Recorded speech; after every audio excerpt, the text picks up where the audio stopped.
ইচ্ছা করে আত্মীয়তার ছিন্নকারী কিরকম শাস্তি হবে?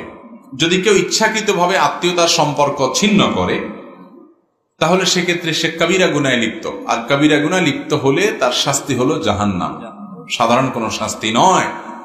আত্মীয়তার সম্পর্ক ছিন্ন করা ছোট কোনো গুনাহ না, ছোট কোনো পাপ না ভাই, বড় পাপ, বড় পাপ, বড় অপরাধ।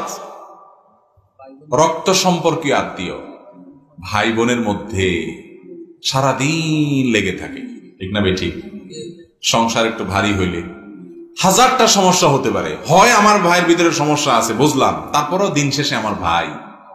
আমার বোনের মধ্যে সমস্যা আছে, বদখাসলত আছে, অনেক দোষ আছে বুঝলাম, কিন্তু তারপরও সে আমার বোন। আমাদের দুজনের রক্ত এক। আল্লাহ ফরজ করে দিয়েছেন আনতাসিলুল আরহাম, রক্ত সম্পর্কীয় মানুষগুলোর সাথে সম্পর্ক তোমার জোড়া দিয়ে রাখতে হবে, এটা ফরজ, মনে না চাইলেও করতে হবে। আর কিছু না পারেন খোঁজ খবর নেন, দেখা হইলে সালাম দেন, মনে দুঃখ পরাণে থাক, কিন্তু তারপর যোগাযোগ রাখতে হবে। কোনোভাবে সম্পর্ক ছিন্ন করা যাবে না। হ্যাঁ, রাগ করতে পারেন, রাগের চলে 3 দিন কথা বললেন না, এতটুকু অধিকার আছে, কিন্তু 3 দিনের পরে মন থেকে কথা বলতে মন চায় না, তারপরও একটু হাসেন, তারপরে একটু কথা বলেন আল্লাহকে খুশি করার জন্য। মনে থাকবে তো ইনশাআল্লাহ। মানুষ একসাথে চলতে গেলে পৃথিবীতে টুনটান বাঁধবে না? বাঁধবে না। সব কি বেটে বলে হবে? আপনার সব ভাই বোন একরকম হবে না। একটা বোন এত উপকার করেন, তারপরও আপনার মায়ের সাথে কাছে আপনার নামে বদনামি করে, শুধু আছে না নাই? শুধু এটা চায় সেটা চায়, দিতে দিতে দিতে শেষ, তারপরেও তাদের খুশি করা যায় না। এরপরও তারা নাখোশ, এরপর আপনার বউয়ের পিছে লাগে, এরপর আপনার ছেলে মেয়ের পিছে লাগে।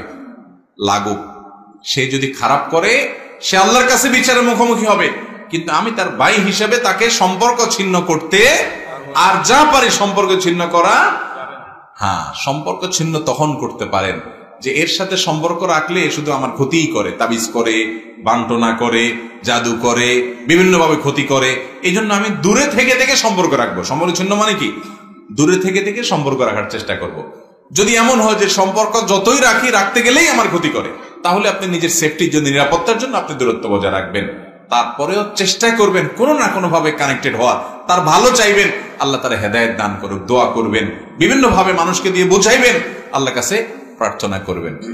ভাইরা আমার, রক্ত সম্পর্কীয় আত্মীয়, সেটা বাপ হোক, ভাই হোক, চাচা হোক, ফুফু হোক, ভাই বোন হোক, ছেলে মেয়ে তো আছেই, তাদের হকের ব্যাপারে কিয়ামতের ময়দানে আমাদেরকে জিজ্ঞাসা করা হবে।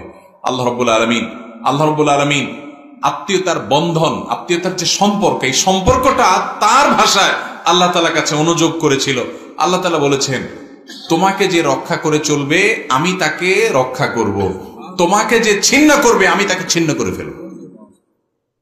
অনেক মানুষ আছে নামাজ কালাম পড়ে, দিনদার, সব ঠিক আছে, কিন্তু রক্ত সম্পর্কীয় আত্মীয়দের সাথে সম্পর্ক তো নাই, বরং দুনিয়ার সবচেয়ে বেশি শত্রুতা এদের সাথে। আছে না নাই? সবাই তো ফেরেশতা হবে না ভাই, সবার সাথে বেটে বলা হবে না, কিন্তু তারপরও নিজে ভালো থাকার চেষ্টা করতে হবে।